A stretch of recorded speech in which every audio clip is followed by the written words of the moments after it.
Hello, this webinar is titled Action Items for the Church as it pertains to voting. Well, here's the big picture. In order to be a church that is involved civically, we need pastors that preach on the following topics: biblical principles and the role of civil government, biblical perspectives on all of life's issues, particular attention to the biblical perspective on the issues of the day, celebrating God's providences in American history, a Memorial Day, Independence Day, or Veterans Day. Speak about how a nation is either blessed or suffers depending on how it follows God, Deuteronomy 28.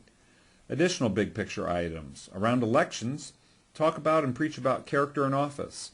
Provide election sermons to your congregation, evaluating candidates' positions biblically. Talk about the importance of voting, the importance of every member to be a steward of their vote, using some elements from this voting video series. Also, help members to steward their vote. There are tools available to help you analyze your members' registration level. Are your members even registered to vote?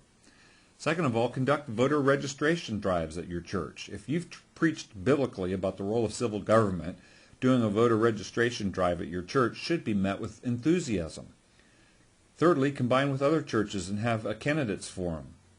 Fourthly, provide a nonpartisan voter guide to the church and its members. This is one of the most powerful tools to help members steward their vote. Recommend to them value voters' websites. And pastor, vote early if that's available in your state, and then you can encourage the congregation to vote themselves, and then even ask for a response the weekend after the election to see if the congregation actually were stewards of their vote. Here are some informed voters' websites: iVoteValues, afa.net, citizenlink.org, faithandfamily.com, frc.org, and others.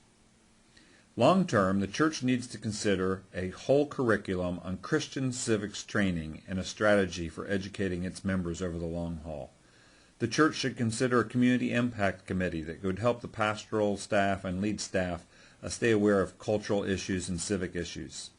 And then the church could consider a Statesman, Stateswoman Institute to train leaders for future civic involvement, and to also encourage them that there is no sacred and secular divide, that to serve in the civic space can be a holy calling if it's properly viewed from God's perspective.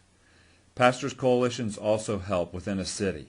Form a pastors' coalition for the city, meet with political leaders to pray for them, discuss community needs and concerns, and to be able to stand up to political leaders when needed as a coalition of concerned pastors in your community.